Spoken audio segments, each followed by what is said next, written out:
감사하게 그 회사들이 지금 유니콘, 데카콘 회사가 많이 되었거든요. 그 회사들에게도 제가 최대한 접목하려고 노력했던 점들을 글로벌 회사든 대기업이든 공기업이든 또 스타트업이든 모든 회사가 성공할 때 공통적으로 갖고 있었던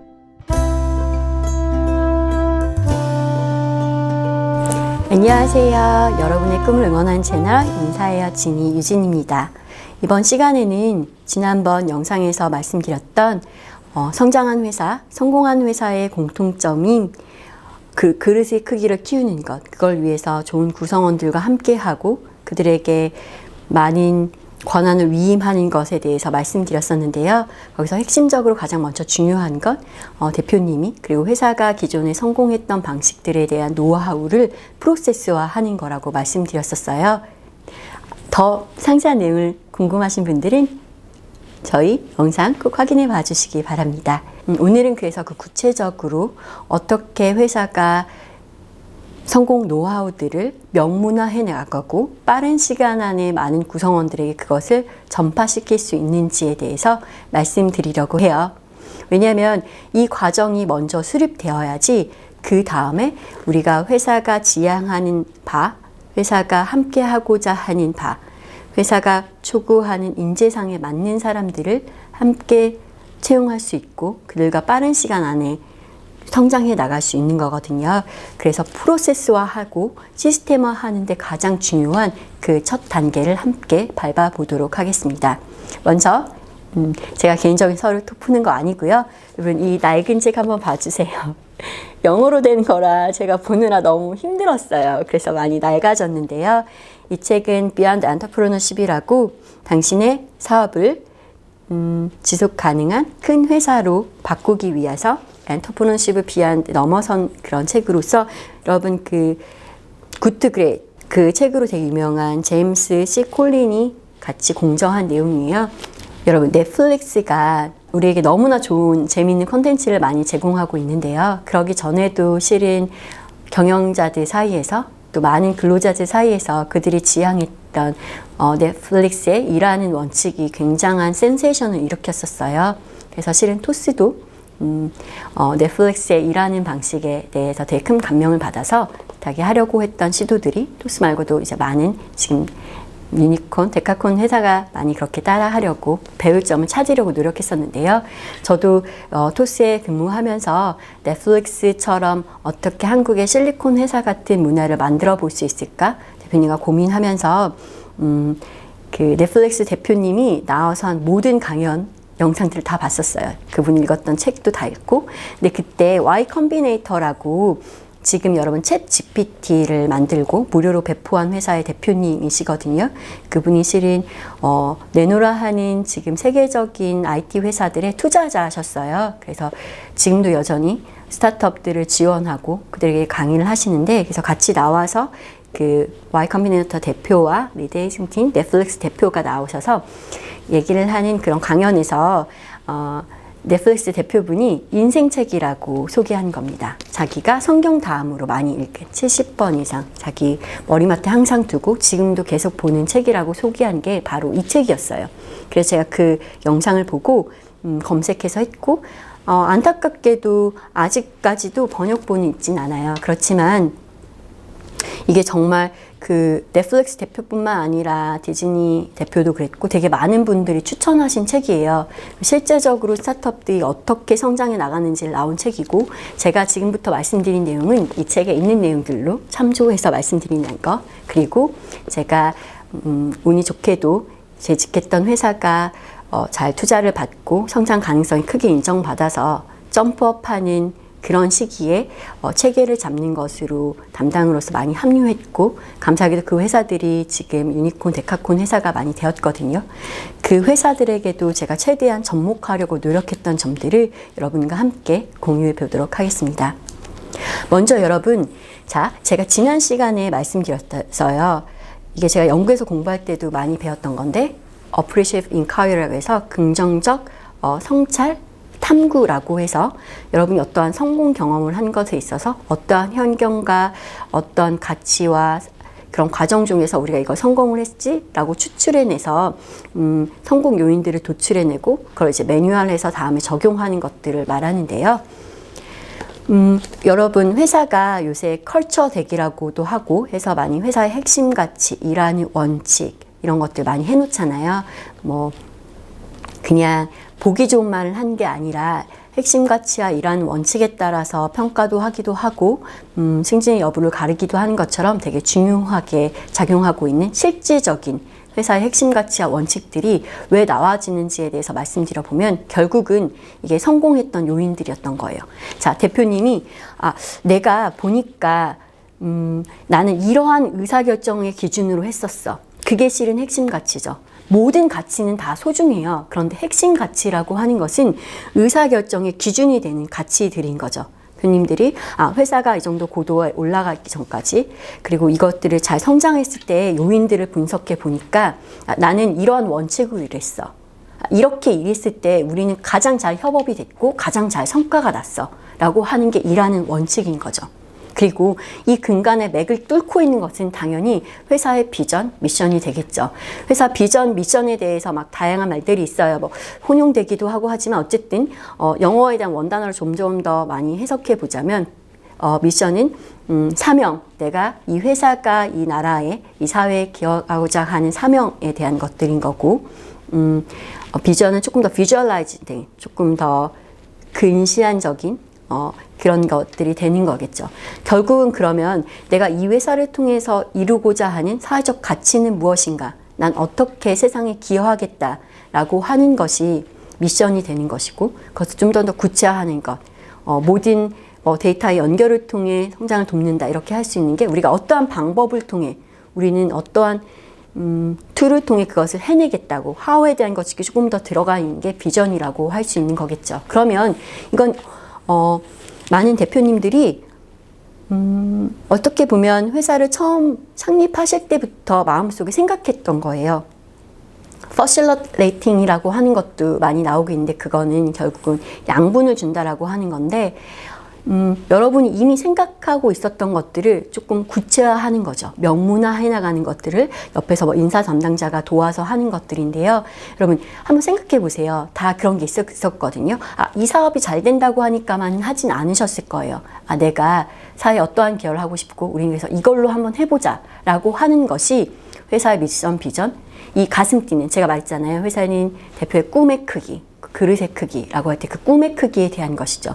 내가 변화하고 싶은, 내가 만들어가고 싶은 세상에 대한 이야기를 담는 게 미션, 그리고 구체화, 우리는 어떠한 것을 통해 그것을 이루겠냐는 게 비전.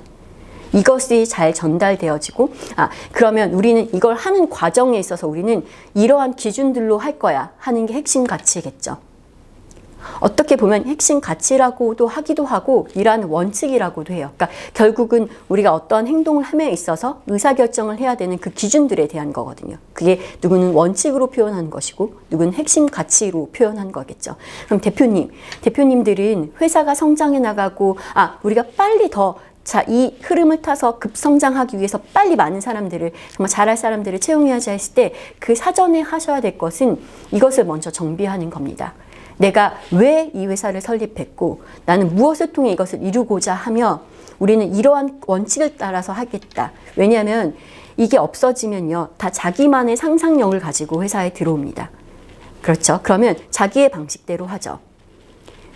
회사가 성장의 주기가 조금 더 천천히 된다라고 할 때 이런 건 명문화되지 않아서 구전으로 전달될 수 있어요. 그렇지만 이렇게 비욘드 엔터프레너십이라고 하고 지금 세상을 주도하는 많은 IT 기업에서 이렇게 컬처 덱이라고 해서 비전, 미션, 핵심 가치 그리고 어떻게 상대방들을 함께하는 구성원들을 인정하고 그것을 어떻게 표현해 나갈지에 대해서 정리한 책들이 필독서로 익히고 성경처럼 그들에게 다가온다는 건 그게 경제적으로도 사업적으로 성공을 견인한 요소임을 증명되었기 때문인 거겠죠. 그래서 여러분 크게 되게 거창하게 생각하실 필요 없어요. 오늘 돌아가셔서 영상을 보고 나서 한번 생각해 보세요. 나는 어떠한 마음으로 이 회사를 차렸지? 내가 만들고 싶은 세상은 내가 이 회사를 통해 기여하고 싶은 세상의 모습은 어떤 거지? objective key result라고 하죠. 구체적 결과물. 난 이러이러한 모습을 구체적으로 상상해서 결정내는 것. 그리고 우리 근데 이 결과를 내기 위한 방법에 있어서 그 과정에 있어서 우리는 이런 것들을 준수하자. 우리가 어떠한 좋은 가치들이 충돌할 때 우리는 이 가치를 더 우선으로 해서 할 거야 라고 뽑아내는 핵심 가치. 그리고 그것이 실제적으로 일하는데 어떻게 풀어져 나간지를 정리하는 일하는 원칙. 그래서 이 일하는 원칙이 잘 나와지고 그러면 사람들은 그래요. 문화란 뭘까라고 할 때 어떠한 행동이 어떠한 방식들이 보상받는가를 체득화한 것이라고 저는 표현하거든요. 뭐냐면 이렇게 행동하니까 이렇게 일하니까 이게 보상되던데 라고 해서 그 방향대로 굳혀진 거라고 저는 생각해요. 그랬을 때 그래서 우리가 이 핵심 가치, 일하는 원칙, 우리의 미션 비전이 잘 달성하기 위해서 우리의 같이 공유된 이 약속을 잘 지키기 위해서 회사들이 어떤 방법을 많이 쓰냐면 이 일하는 원칙을 행동 평가에 반영합니다. 일하는 원칙에 따라서 잡 레벨링을 하죠. 일하는 원칙을 역량으로 도출해내요. 공통 역량과 직무마다 다른 것들을 도출해내고 이것으로 통해서 이것을 영향력의 크기에 따라 파급력에 따라 얼마나 큰 변화를 야기시키냐에 따라서 또 잡 레벨의 단계를 나누죠. 그리고 이거 말고라도 별개로 잡 레벨은 다르게 한다고 하더라도 많이 합치는 게 가장 좋긴 하지만 또 기본적으로 많이 하고 계시는 것들은 일하는 원칙을 행동평가의 기준들로 삼습니다. 일하는 원칙에 따라서 제가 토스에서 했던 작업들이 그런 거거든요. 토스의 일하는 원칙이 자 이것을 통해서 일하는 원칙을 잘 준수했을 때에 대해서 회사의 핵심가치 수호자로 인정해주고 핵심 인재로 잘 대우해주고 했는데요. 그랬을 때 그러면 이 원칙을 지킨다는 행동은 예시는 이거예요. 이렇게 했을 때 이걸 잘한다고 할 수 있어요. 라는 예시들을 만들어냈고 했거든요. 물론 대표님이 강력하게 같이 관여하셔서 같이 했었습니다. 네, 그랬고 이 다른 회사에서도 캐논에서도 그랬고 이런 작업들을 계속 했었어요. 그러니까 왜냐하면 회사는 한 결로 나가고 싶고 많은 사람들에게 불필요한 상상력이나 다양한 충돌, 오해를 일으키고 싶지 않거든요. 같은 방향으로 정렬하고 그렇지만 내가 부족한 부분들을 내가 할 수 없는 필요를 채우는 나와 협업할 동료들을 만들어내기 위해서 그들을 성장시키기 위해서는 이런 원칙과 기준들이 너무나 중요하니까요. 그래서 여러분들이 이제 하셔야 될 일들은 한번 이런 것들을 정리해 보는 거죠. 나는 어떤 회사를 원했고 그리고 이러한 원칙대로 일했을 때 우린 가장 잘 됐어. 근데 이걸 단독으로 하시는 게 아니에요. 만약에 구성원들이 있다면 함께 논의해 보는 게 좋죠. 그래서 처음부터 이게 없었다 해도 상관없어요. 그렇지만 여러분이 많은 사람들을 뽑게 되고 회사가 성장할 때 그 회사를 가장 잘 지켜주는 그 처음의 모습을 가장 지켜주는 건 바로 잘 기록되어진 명문화되고 근데 이게 딴 나라 얘기가 아니라 정말로 체득화될 수 있는 이것대로 정말 움직여져야 되거든요. 그래서 대표님이 쓰시는 게 가장 중요하죠. 왜냐하면 회사는 결국 대표님의 그릇만큼 대표님이 얼마나 정말 진심으로 이것을 하냐만큼 회사가 그대로 움직이니까요. 그래서 그런 것도 한번 적어보시고 그럼 나는 회사 대표가 아닌데? 네, 우리 진짜 더 많은 분들이 실은 직장인이시잖아요. 직장인 분들도 한번 그럼 이렇게 생각해 볼 수 있어요. 제가 말씀드렸잖아요. 이건 평가에 직접적으로 반영되기도 하고 간접적으로 반영이 되기도 해요. 회사가 관리자로 사람들을 성장시킬 때 핵심 인재로 성장시킬 때 가장 중요하게 보는 요소 중에 하나도 회사와의 우리가 컬처 핏이라고 하죠. 그거의 핵심은 바로 이거거든요. 회사가 지향하고자 하는 비전, 미션에 얼마나 가슴 뛰는가, 얼마나 동의하는가. 그리고 우리가 이 결과를 이뤄냄에 있어서의 과정에서의 기준들이 되는 우리의 핵심가치라는 원칙들을 얼마나 잘 내재화하고 체득화하고 그것들에 대한 선두자로 전파하는가가 제가 경험해봤던 글로벌 회사든 대기업이든 공기업이든 또 스타트업이든 모든 회사가 성공할 때 공통적으로 갖고 있었던 분야들인 거예요. 그래서 여러분도 이제 그러면 제가 첫 번째 MBTI 설명할 때부터 말씀드렸어요. 결국은 우리의 꿈의 크기라는 건 우리의 영향력의 크기인 것이고 우리가 영향력을 많이 행사할 수 있는 것은 결국은 우리가 다른 사람을 더 이해하고 다른 사람 입장에서 무언가 어떤 가치를 제공해 줄 수 있을 때라고 말씀드렸잖아요. 같은 맥락 안에서 여러분이 회사가 이러한 가치를 지향하고 회사가 갖고 있는 방향성이 이렇다면 나는 내가 전문 분야 나의 직무에서 어떻게 이것들을 발휘하는 데 기여할 수 있는 것들을 역으로 제안하거나 좋은 모범이 되어진다면 회사 안에서 정말 인정받을 수 있겠죠. 그리고 이거는 삶을 살아가는 태도에도 너무나 중요하겠죠. 우리가 각자의 미션과 비전이 있을 수 있잖아요. 내가 이 세상을 살아가는 목표, 꿈, 그리고 그것들을 이뤄나감에 있어서 내가 꼭 타협하지 않은 나의 기준들. 그게 항상 동일하게 유지될 때 그게 바로 신용이 높은 사람이 되는 거겠죠. 이 사람은 믿을만 하다. 이 사람은 한 말은 지킨다. 라는 사람이 되는 것이고, 이게 부자의 그릇에 작가님 말씀하셨던 것처럼 이게 여러분의 돈의 그릇, 여러분의 부의 크기의 힘의 핵심이 되기도 하겠죠. 그럼 다음 시간에는요, 더 여러분에게 필요한 유익한 정보로 찾아뵙도록 하겠습니다. 지금까지 여러분의 꿈을 응원한 채널 인사이어 지니 유진이었습니다. 감사합니다.